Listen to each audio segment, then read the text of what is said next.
नमस्कार दोस्तों, ये आप मेरी गेहूं की फसल देख रहे हैं जो पिछले साल की है। एक कहावत है ना कि प्रत्यक्ष को प्रमाण की आवश्यकता नहीं होती।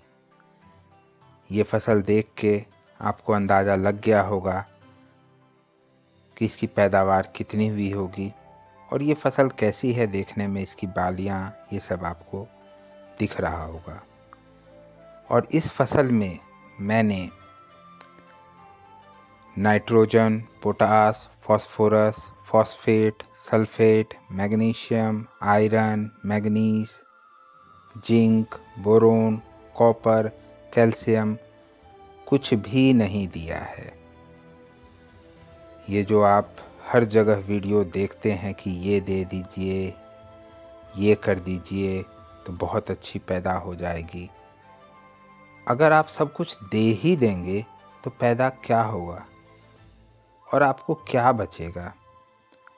क्योंकि गेहूं का रेट जो है वो एमएसपी जो है वो 2100 रुपीज़ है, 2100 रुपये, और जो बिकता है वो 1500-1600 रुपये में बिकता है। ये सब आपको पता ही होगा, ये बताने की ज़रूरत है नहीं।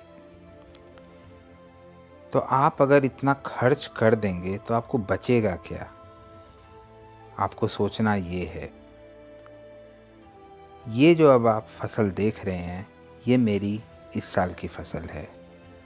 आप देख लीजिए इस फसल को। इसमें मैंने सिर्फ बुआई के वक्त में 60 केजी यूरिया और 50 केजी डीएपी दिया है और उसके अलावा मैंने इसमें अभी कुछ नहीं दिया है। आप इसका कलर, रंग, रोहत सब कुछ देख सकते हैं और आपको खुद समझ आ जाएगा कि फसल कैसी है।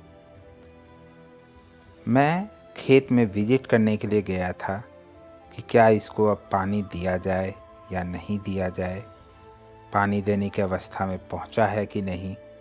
तो मैंने सोचा कि एक वीडियो बनाया जाए आप लोगों के लिए, क्योंकि ऐसे हज़ारों वीडियो पड़े हुए हैं कि कब गेहूं के खेत में पानी दिया जाए और कब नहीं दिया जाए।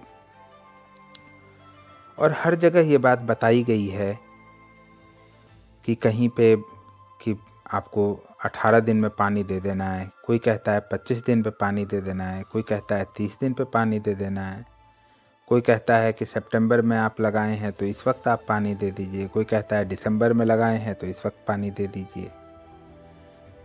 कहीं भी ये क्लियर नहीं बताया गया है कि पानी आखिर कब देना है। तो पानी आपको तब देना है जब पौधा पानी खोज रहा हो। और पौधा कब पानी खोज रहा है, वो जो स्टेज है वो आपको खुद अपने खेत में जाके देखना होगा कि हमारा पौधा कब पानी खोज रहा है। उस स्टेज को पता करने के लिए आपको अपने खेत में विजिट करना ही पड़ेगा। इसके अलावा आपके पास कोई भी ऑप्शन नहीं है। ये सीधी बात है। पानी देने का सबसे अच्छा समय आप बहुत जगह देखे होंगे कि क्रॉन रूट इनिटेशन यानी CRI स्टेज वही होता है। अब हम लोग पानी तभी देंगे जब CRI स्टेज, जो मैं अभी आपको समझाने की कोशिश करूँगा, की अवस्था में पेड़ पहुँच जाए। और किस वक्त पानी देना है ये भी मैं आपको बताने की कोशिश करूँगा इस वीडियो में। तो दोस्तों, CRI स्टेज जो है वो उस अवस्था को कहते हैं जब पौधे में आप देख रहे होंगे 3 पत्ते आ जाते हैं और आप यहाँ पे देख रहे होंगे क्राउन जो लिखा हुआ है ये जो स्टेज है यहाँ पे बना हुआ है जो ऐसे, और यहाँ पे गेहूं का बीज है। तो जब ऐसे अवस्था में पौधा पहुँचा हुआ हो, जहाँ पे एक क्रॉन इसीलिए नाम रख दिया गया है, ये अंग्रेजी का शब्द है, समझ लीजिए कि मुकुट जैसा। ये कोई मुकुट वुकुट जैसा दिखता विकता है नहीं, एक सिंपल रूट सिस्टम, और ऊपर में जैसे तना मोटा रहता है वैसा रहता है। और ये जो बना हुआ है, ये यहाँ से फिर से जड़ निकलना शुरू होता है। इसी अवस्था को हम लोग एक तरह से CRI स्टेज कहते हैं। और ये अवस्था कभी तो 18 दिन पे आ जाती है, कभी 35 दिन पे आती है। अगर बीज का जमाव जल्दी हो जाए तो ये अवस्था जल्दी आ जाती है, और बीज का जमाव लेट से हो तो ये अवस्था देर से आती है। तो अगर मौसम गर्म है तो ये अवस्था जल्दी आ जाएगी, और ठंडी अगर ज़्यादा पड़ने लगी है आपके बुआई के बाद तो ये अवस्था लेट से आएगी। इतना आपको ध्यान रखना है। तो दूसरी अवस्था में हम चलते हैं कि जब आप पहले जाएंगे खेत में तो आपको इस ढंग से दिखेगा। अब हम सेकंड स्टेज पे चलते हैं। सेकंड स्टेज में आप देख रहे होंगे कि आपका जो बीज है गेहूं का, उससे एक और अंकुरन निकल रहा है, और ऊपर वाला जो है ये ऑलमोस्ट 5 लीफ स्टेज में पहुंच गया है, और इसमें हल्की हल्की जड़ें आनी शुरू हो गई हैं। यही अवस्था जो है, यहीं पे आपको पानी देना है।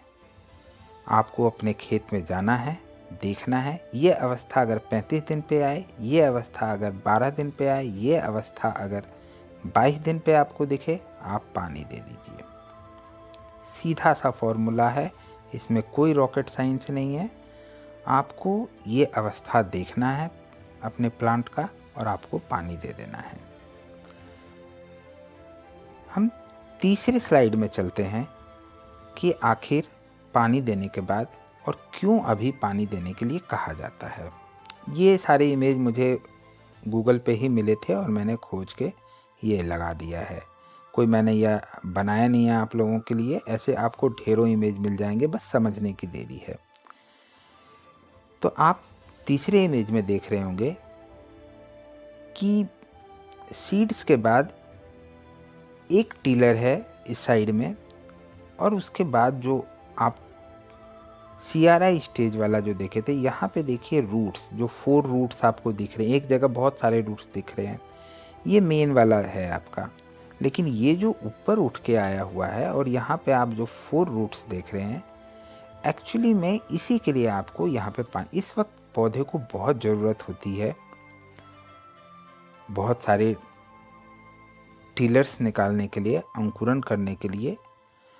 इसी के लिए यहाँ पे पानी देने के लिए कहा जाता है। अगर आप अभी पानी नहीं देंगे तो आपके टीलर्स कम निकलेंगे।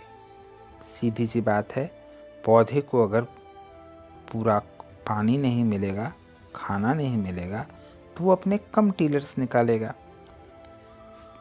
सीधा सा इसको समझने की है। तो आप अपने खेत पे जाइए, विजिट करिए, और जैसे ही आप देखते हैं कि इस ढंग का पौधा आपको दिखने लगे, जो आप थर्ड डायग्राम देख रहे हैं, तो आप इस स्टेज पे पानी उसको दे दीजिए।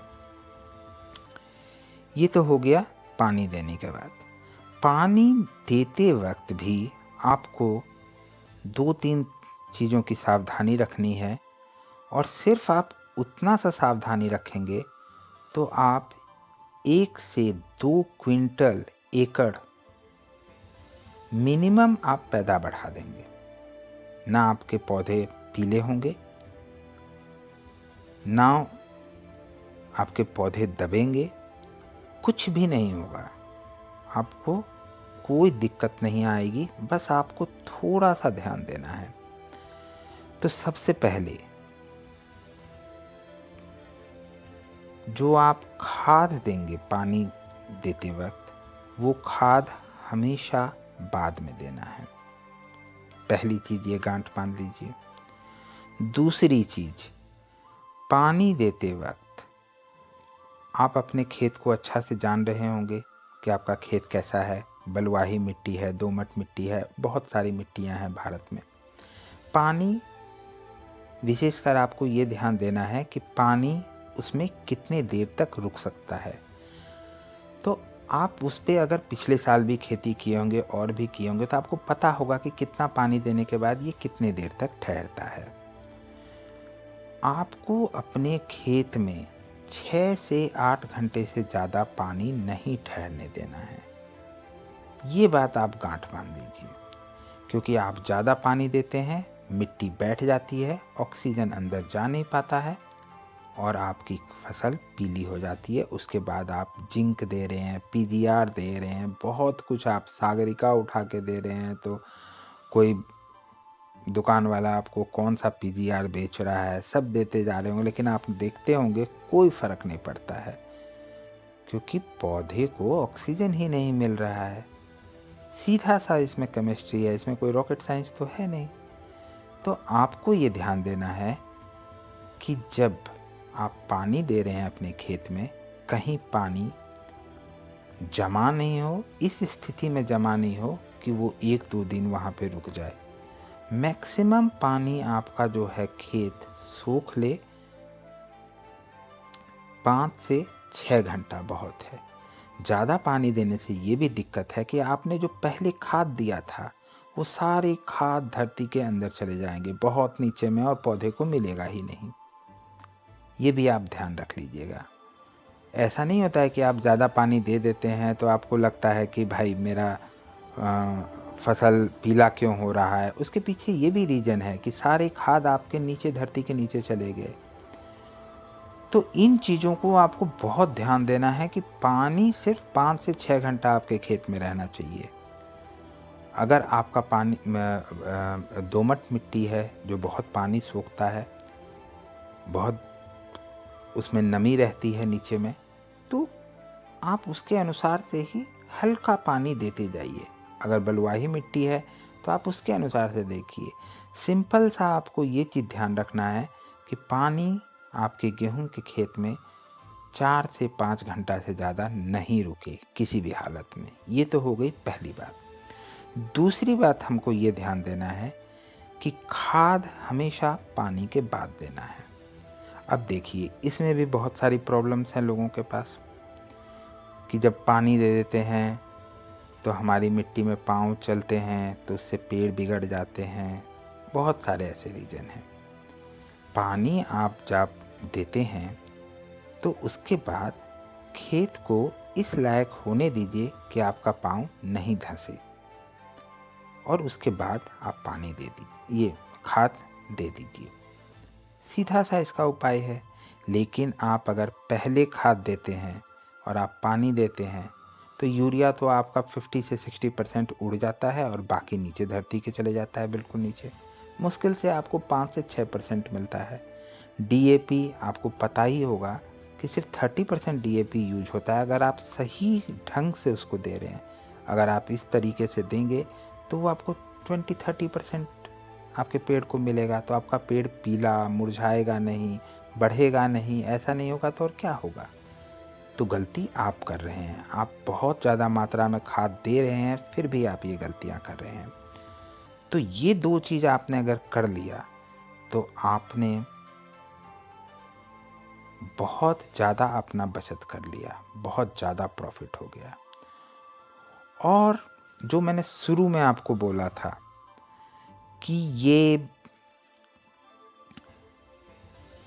Iron, manganese, boron, copper, calcium, ये सब देने की कोई ज़रूरत नहीं। ये सब 1% होते हैं। और अगर आप ये सारी चीज़ें देंगे, आप खुद सोच लीजिए, तो आपको बचेगा क्या।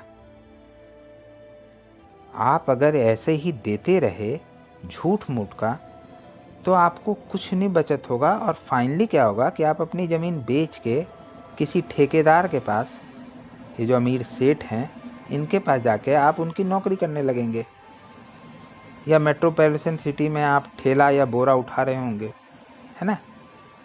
या साहूकार से आप सूद ले लेंगे। जैसे दुकानदार जो है, दुकानदार के पास आप जाएंगे, वो आपको 36 तरह की दवाइयाँ बताएगा, ये डाल दीजिए आपका खेत ये हो जाएगा, वो उसको बेचना होता है। वैसे ही यूट्यूब में दुकान खोल रखी है लोगों ने। जितने चीज़ें इनको चाहिए प्लांट्स को, वो सारी चीज़ें वो आपको दिलवा दे रहे हैं। पहली बात तो मेरी ये है आपसे कहने की कि आप जिस धरती पे खेती कर रहे हैं, फ्री में धरती का मिट्टी का जांच होता है, आप वो जांच करवाइए और देखिए उसमें क्या कमी है, वही चीज़ें आप दीजिए। दूसरी बात, कहीं पे मैंने ये नहीं देखा जिसमें ये बताया गया हो कि गेहूं के जो पौधे हैं उनको कब किस स्टेज में कौन से खाद की ज़रूरत होती है। तो देखिए, मैं आपको ज़्यादा डिटेल में तो नहीं जाऊंगा क्योंकि आपको एग्रीकल्चर में पीएचडी तो करनी नहीं है। आपको बस सिंपल शब्दों में समझना है कि आखिर आपको कब किस स्टेज में कौन सा खाद देना है। तो गेहूं में ना 4 स्टेज होते हैं। एक शुरुआती स्टेज, उसको इमरजेंसी एस्टेब्लिशमेंट स्टेज कहा जाता है। सेकंड जो स्टेज है वो ट्रेलिंग स्टेज है। थर्ड स्टेज जो होता है वो स्टीम डेवलपमेंट स्टेज होता है। और फोर्थ स्टेज जो है वो फ्लैग लीफ स्टेज है। फ्लैग लीफ आप सुने ही होंगे, स्टीम डेवलपमेंट के बारे में आप नहीं सुने होंगे जो थर्ड स्टेज है। टिल्डिंग आप हर बार सुनते ही हैं। और जो पहला स्टेज है वो इमरजेंसी, मतलब जब आप बीज छींट के जाते हैं उस वक्त। तो जब आप बीज छींट के जाते हैं उस वक्त पौधे को, गेहूं के पौधे को सबसे ज़्यादा नाइट्रोजन और फास्फोरस की ज़रूरत होती है, ठीक है। सेकेंड जो टिल्डिंग स्टेज है, इसमें नाइट्रोजन और मैग्नीशियम की ज़रूरत होती है। स्टीम डेवलपमेंट के वक्त में nitrogen, phosphorus, potash, sulphur, magnesium और जिंक, इनकी ज़रूरत होती है। और फ्लैग लीफ के वक्त में नाइट्रोजन, फास्फोरस, मैग्नीशियम और बोरोन की ज़रूरत होती है।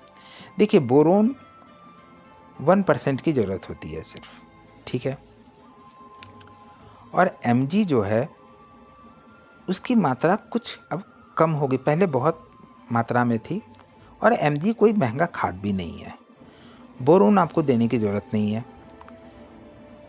चलिए मैं आपको बता देता हूँ कि आप क्या क्या दीजिए और किस ढंग से दीजिए, कैसे सस्ते में कर दीजिए। देखिए, एक चीज़ आप समझ लीजिए कि अगर आप फॉर सपोज इतने महंगे महंगे सब कुछ हर बार आप पानी के साथ दे रहे हैं, 4 बार आप पानी दे रहे हैं, उसमें सारे जितने इनको पदार्थ चाहिए, जैसे कि जो गेहूं की फसल है उसमें nitrogen, potash, phosphorus, phosphate, sulphur, magnesium, iron, manganese जो Mn होता है, जिंक, बोरोन, कॉपर, कैल्शियम, जैसे हर पौधों को ज़रूरत होता है वैसे इसको भी ये सारे चीज़ की ज़रूरत होती है। आप ये सारी चीज़ें अगर देने लगे तो ये आपको और नुकसान करेगा, क्योंकि जो चीज़ आपके मिट्टी में ऑलरेडी पड़ी हुई है वो ज़्यादा मात्रा में चली गई और इससे संतुलन बिगड़ जाएगा। और आपकी फसल, आप बहुत बार देखे होंगे कि आप सारे खाद डालते हैं और आपकी फसल बर्बाद हो जाती है। और ये आप बिल्कुल ध्यान रखिए कि हमें खाद वही देना है जो हमारा पौधा खोज रहा है। तो आते हैं अब कि हम कौन कौन सा खाद दें। तो पहला बात आपको ये ध्यान रखना है कि आपको अपना भूमि का परीक्षण कराना है और जो ज़रूरत है तब आप ज़्यादा जान पाएंगे कि क्या क्या चीज़ हमारे खेत में कमी है और वो चीज़ हम दे सकें। पर बेसिकली लमसम मैं आपको आइडिया दे देता हूँ कि कैसे मैं क्या देता हूँ और मैं किस मात्रा में देता हूँ। तो पूरे फसल चक्र में जो गेहूं का है उसमें 150 किलोग्राम नाइट्रोजन आपको देना है और 60 किलोग्राम फॉस्फोरस यानी DAP आपको देना है। बुआई के वक्त में आप क्या कीजिए कि 60 केजी यूरिया और 50 केजी DAP दे दीजिए। उसके बाद जो CRI स्टेज आता है, इस वक्त आपको क्या करना है कि 50 केजी यूरिया दे दीजिए, 33% वाला जो जिंक है वो 5 केजी आप दे दीजिए और मैग्नीशियम मैग्नीशियम सल्फेट और एक होता है मैग्नीज। दोनों में अंतर समझिएगा। ये मैग्नीशियम सल्फेट की बात मैं कर रहा हूँ। ये आपको 10 केजी दे देना है, ठीक है। उसके बाद अगर कोई 60 दिन पे जो पानी दे रहे हैं आप, उसमें आप 50 केजी यूरिया और एक इंसेक्टिसाइड इमीडिया क्लोराइड आप दे दीजिए। जो चूसक होते हैं, महुआ, ये सब जो मतलब आपके तना चूसक जो कीड़े मकोड़े होते हैं, वो सारे ये ख़त्म कर देगा इमीडा क्लोराइड। ये आपको 1500-1600 रुपये लीटर मिल जाएगा। और मात्र आपको 1 एकड़ में जब आप यूरिया के साथ मिला के इसको छीटेंगे तो आपको मात्र 150 मिलीग्राम डालना है 1 एकड़ के लिए। कोई हैवी डोज नहीं देना है। ये सिस्टमेटिक इंसेक्टिसाइड है। महंगी महंगी दवाइयों पे मत जाइए। मैं पहले भी आपको बता रहा हूँ कि आप 15-17 रुपये या 18 या 20 रुपये आप केजी में बहुत मुश्किल से आपके गेहूँ बिकेंगे। वो भी तब जब आपकी फसल अच्छी रह जाए तो, है ना। और दूसरी बात, पानी देने से पहले आप एक चीज़ ध्यान रखिएगा कि मौसम का ज़रा ध्यान रखें। अगर बारिश होने वाली है तो आप पानी नहीं दीजिए। और अगर आप पानी दे दिए और खुदा ना खास्ते बारिश हो जाए, भगवान का तो किसी पर कंट्रोल है नहीं, बारिश हो गई, तो अगर आप बहुत ज़्यादा पानी दे रखे हैं तो आपकी फसल ऐसी दब जाएगी। तो उस वक्त अगर पानी आप दे दिए हैं और पानी फिर से पड़ गया है तो हल्का सा यूरिया आप उसमें छीट दीजिए। थोड़ा सा उसमें लागत आपकी बढ़ जाएगी। आपको सल्फर भी थोड़ा मिला के छीट देना होगा या जिंक छीट देना होगा। यही 33% वाला जिंक आप इसमें छीट दीजिए, वो कवर कर लेगा। पानी हमेशा आप मौसम देख के दीजिए। उसके बाद आप जानते हैं आंधी तूफान कितना कुछ आता है और गिर जाती है फसल। अच्छी खासी फसल अंतिम तक भी पछिया हवा चल जाता है या अंत में बहुत गर्मी पड़ती है, अचानक फसल 40% डाउन हो जाता है। क्योंकि गेहूं की फसल में तापमान का बहुत महत्व है। ये वीडियो बहुत लंबी हो जाएगी इसलिए मैं बताना नहीं चाह रहा हूँ। तापमान बहुत ज़्यादा इशू रखता है, इतना डिटेल में हम नहीं जाएंगे। तो अंतिम में अगर तापमान बढ़ गया तो भी आपकी फसल चलेगी। तो आप इतने महंगे महंगे चीज़ हर बार मत डालिए, उससे आपको कुछ नहीं बचेगा। एक चीज़ और है, अगर आपने बहुत कुछ डाल के आपने समझ लीजिए फॉर एग्जांपल 100 केजी आपने उपज ले ली और उसमें आपको लागत ही 90 केजी के पर प्राइस आपने पे कर दिया, तो 10 केजी ही बचाना है आपको। लेकिन अगर आपने लागत लगाई है 40 केजी और उपज 80 केजी हुआ तो 40 केजी बचा। ये आंकड़ा आप लेके चलिए। कम खर्चे में ज़्यादा उपज लेना हमारा मकसद ये है। हमें कोई फर्स्ट प्राइज़ थोड़ी लेनी है अपना दिखा के कि हाँ भाई तुम्हारा पैदा हुआ 20 केजी, हमारा हुआ 21 केजी। लेकिन हमने 21 केजी के लिए, तुमने 20 केजी के लिए पैदा करने के लिए तुमने 1000 रुपये खर्च किया, हमने 21 केजी पैदा करने के लिए 5000 रुपये खर्च कर दिए। बताइए कौन फ़ायदे में रहा। तो ये चीज़ हमेशा ध्यान रखिएगा। और आखिरी दवाई जो हम लोगों को देना है इसमें, वो गाभावस्था में देना है। उसमें आप क्या करिएगा, NPK जो होता है 05234 वो डाल दीजिए। 1 केजी का जो 05234 का जो पैकेट होता है उसको आपको 2 एकड़ में डाल देना है। बासफ का उपेरा फंगिसाइड है, वो आपको 300 मिलीग्राम 300 ग्राम आपको 2 एकड़ में देना है। और एमासिटाबेंजेट 5SG जो आता है वो सिर्फ मात्र 100 ग्राम आपको, ये आपको जो भी तना छेदक वाले जो कीड़े होते हैं उनसे ही आपको निजात दिला देगा। बस हो गया, इतना सा काम आपको करना है। और आप इतनी महंगी महंगी दवाइयों पे मत जाइए जो इतना कुछ देने के लिए कहा जाता है। उन चीज़ों पे आप जाएंगे तो आपको कुछ भी नहीं बचेगा। क्योंकि फसल जो हम लगाते हैं गेहूं की, उसमें हम मेहनत तो बहुत करते हैं, लेकिन उसके बाद हमको प्रकृति का भी साथ की ज़रूरत होती है। और फसल करने के पीछे हमारा मेन मकसद है इससे प्रॉफिट लेना, ना कि दिखाना। कोई ये म्यूजियम में हमको नहीं भेजना है। तो आप ये सब चीज़ का ध्यान रखिएगा। और आप मेरी फसल जो बैकग्राउंड में चल रही है, अभी रिसेंटली वाली भी जो है आप देख रहे होंगे, इसका स्टेज आप देख लीजिए कैसी लग रही है, क्या है। और मैंने आपको शुरुआत में भी अपनी फसल का रिजल्ट दिखाया था पिछले साल का, किसी से भी कम नहीं हुआ था और सबसे अच्छा हुआ था। जिन्होंने बहुत खाद, बहुत कुछ डाला था, 10 बार स्प्रे किए थे। और आप देखते होंगे इन लोगों के वीडियो जो आपको 10 ढंग के खाद मिला मिला के डालने के लिए कहते हैं। इनकी खुद की फसल जो ये दिखाते हैं, अगर छोटा बहुत झलक भी दिखाते हैं, पीलापन भरा रहेगा। आप मेरा देख लीजिए, कहीं भी आपको पीलापन या कुछ नज़र आ जाए। आप इसका कलर देख लीजिएगा। आप अगर किसान होंगे आपको कलर देख के बता रहा होगा ये पेड़ की ये किस स्थिति में है।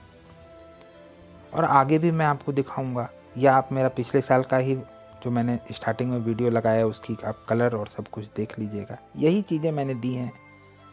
मैंने 50 बार ना स्प्रे किया, ना कुछ भी नहीं किया है। तो आप इतने महंगे महंगे दवाइयाँ और ये सब चीज़ों पे मत जाइए। इन लोगों ने, जैसे आप दुकानदार के पास जाते हैं ना तो 50 तरह की चीज़ें आपको पकड़ा देते हैं, वैसे ही इन लोगों ने दुकान खोल रखी है। ये डाल दीजिए, ये डाल दीजिए, ये डाल दीजिए, इधर डाल दीजिए। कोई कोई तो मतलब ये चिलेटेड जिंक को भी ना धरती पे मतलब फेंकने के लिए छिट्टा विधि से बोलता है फेंक दीजिए, उससे भी फ़ायदा होगा। कहीं भी आप सर्च कर लीजिए, उससे कोई फ़ायदा नहीं होगा। चिलेटेड जिंक जो है वो फ़ायदा तभी होगा जब आप उसको स्प्रे करेंगे। उसके बाद कहीं पे मैंने एडवाइस देखा है कि इतनी सारी दवाइयाँ हैं, ये मिलाने में दिक्कत होगी, तो आप 3 राउंड का अलग अलग बना के मिला के छीटिए। आप खुद सोचिए, ये संभव है खेती में? आजकल लेबर कॉस्ट कितने ज़्यादा हैं, और कोई 1 एकड़ में किए रखेगा तब तो होगा। किसान जो खेती कर रहा है गेहूं का, वो 5 से 10 एकड़ में खेती कर रहा है। किसान पट्टा पे ही लेके कर रहा है दूसरों से, लेकिन कर रहा है किसान। उसके लिए ये संभव होगा? तो ये बेतुकी बातें हैं, आप इसमें मत फंसिए। ये प्रैक्टिकल्स बातें ये लोग नहीं कर रहे हैं। और सारे बहुत बड़े बड़े टैग लगाए रखेंगे कि पीएचडी किए हुए हैं और ये किए हैं। तो भाई वही इंडिया वाला हाल हो गया, प्रैक्टिकल इन्होंने किया नहीं है। ये जाते हैं, वो 1-2 एकड़ में अपना दिखा देते हैं, उसी पे इन्होंने मतलब दुकान खोल रखी है।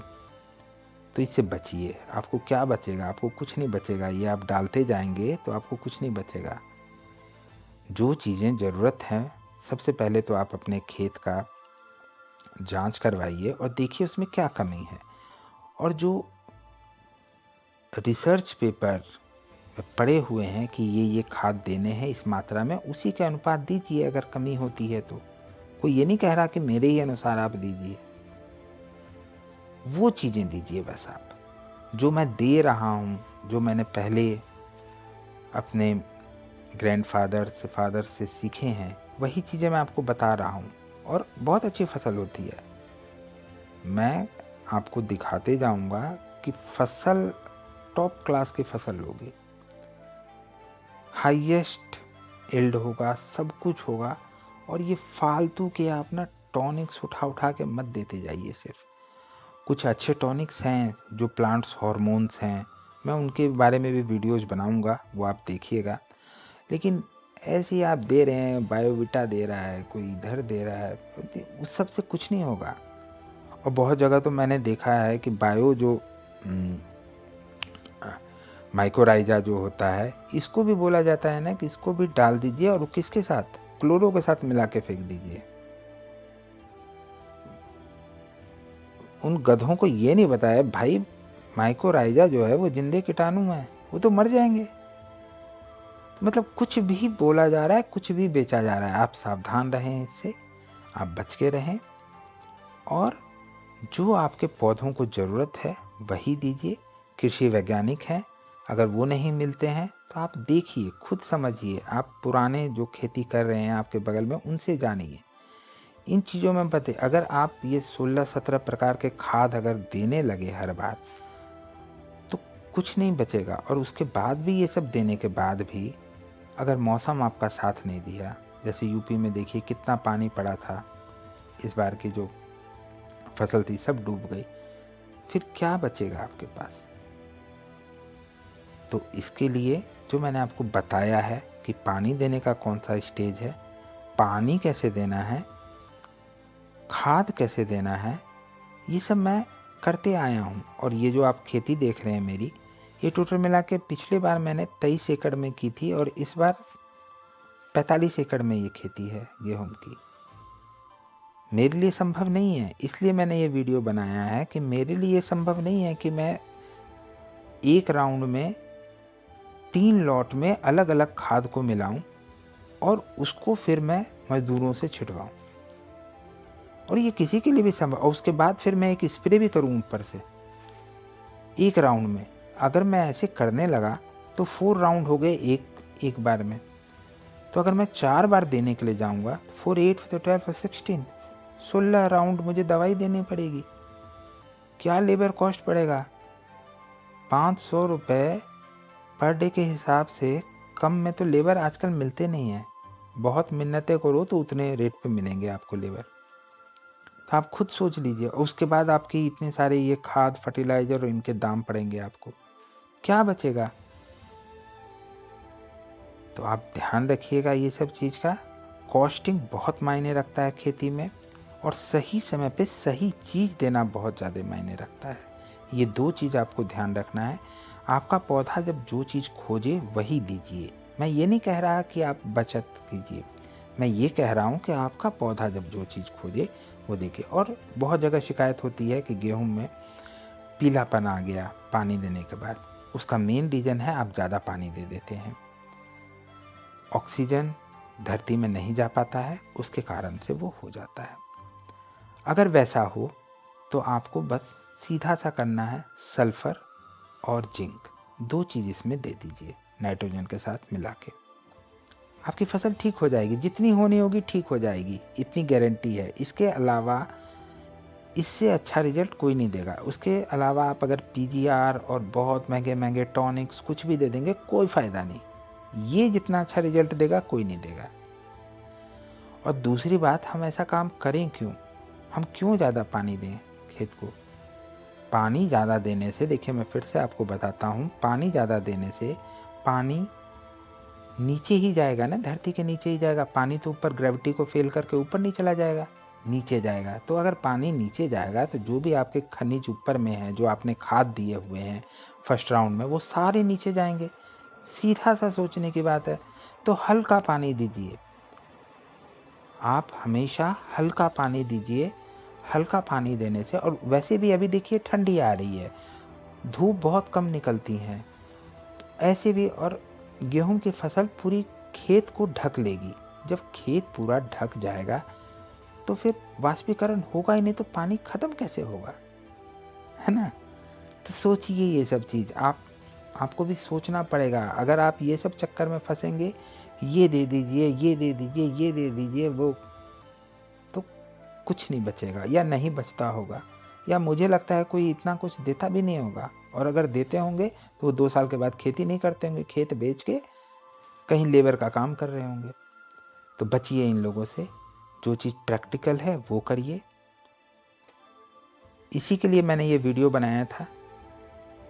ज़्यादा कुछ मुझे बताना नहीं था, लेकिन मैं ऐसी खेती करते आ रहा हूँ, मैं गेहूं को ऐसे ही लगाते आ रहा हूँ जो मैंने आपको बताया, और ये मैं शुरू से देखते आ रहा हूँ और अभी मैं भी कर रहा हूँ।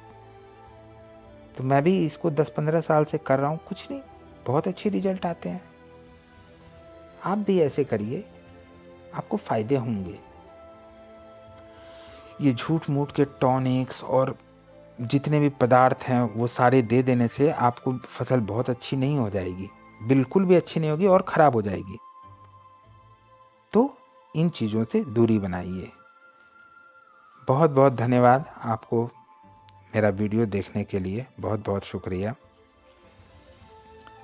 मेरा बस इतना ही मकसद था कि मैं आगाह करूं और बताऊं कि मैं कैसे करता हूं, और आप मेरी फसल देखें, प्रैक्टिकल में देखें।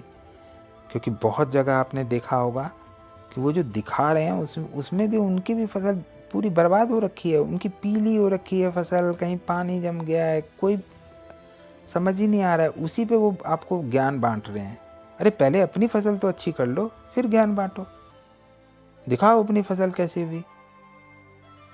खुद की फसल आप खराब कर रहे हो। खुद ही की फसल में आप पानी आपका जमा हो गया, बता रहे हो यहाँ पानी जमा हो गया तो मैं ये दे रहा हूँ। भाई मूर्ख आदमी, पानी क्यों जमा हो गया?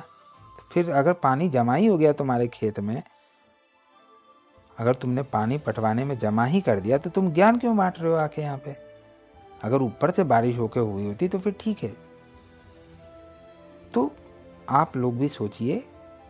बहुत लोगों को मैंने देखा है हर्बिसाइड छिटवा रहे हैं, मसूर पे हर्बिसाइड। आप देखिए सर्च करके, मसूर में हर्बिसाइड नहीं है छीटने का, मर जाएगी आपकी मसूर की फसल। चने में दे रहे हैं हर्बिसाइड, पीला हो गया उनका चना, वो बोल रहे हैं कवर कर जाएगा। भाई कवर तो कर जाएगा, लेकिन बची हुई कितने टाइम है अभी हमारे पास? 3-4 महीने की फसल है। आपने अगर गलती से हर्बिसाइड चला दिया, अगर वो कवर भी करेगा तो उसको 1-1.5 महीने लग गए, आपकी फसल क्या अच्छी होगी? आप खुद सोच लीजिए। और उनकी फसल देख के आपको पता चल रहा होगा कि कैसे होगी। तो आप इन सब चीज़ों से बचिए। और कहीं पर भी, मैं भी बताता हूँ आपको, कोई दवाई आप देने के लिए जा रहे हैं तो सिर्फ 5 लीटर पानी में उस दवाई का डोज मिला के उसको स्प्रे कीजिए। पहले देख लीजिए कि ये सही से काम कर रहा है कि रिएक्शन कर रहा है, क्योंकि फसल आप एक बार अभी जो लगा रहे हैं ये आपको पूरे साल के लिए है, इससे आपकी जीविका चलती है। तो आप इससे बच के रहिए इन चीज़ों से। यहाँ पे हर जगह बहुत सारे ऐसे चैनल्स बनाए गए हैं जिनमें ये चीज़ें बताई गई, और ये कभी नहीं बताया जा रहा है कि कितना महंगा पड़ेगा ये चीज़। इतने सारे जो टॉनिक्स और ये सब चीज़, हमेशा आप ये चीज़ देखिए कि रिटर्निंग आपको क्या आने वाली है, उसी के अनुसार से वो चीज़ करिए। चलिए ठीक है, बहुत बड़ी वीडियो हो गई है, इसलिए अब मैं बंद करता हूँ ये वीडियो। आगे भी गेहूं में मैं जो कार्य करूँगा मैं आपको बताऊँगा। धन्यवाद, एक बार और धन्यवाद, बहुत बहुत धन्यवाद।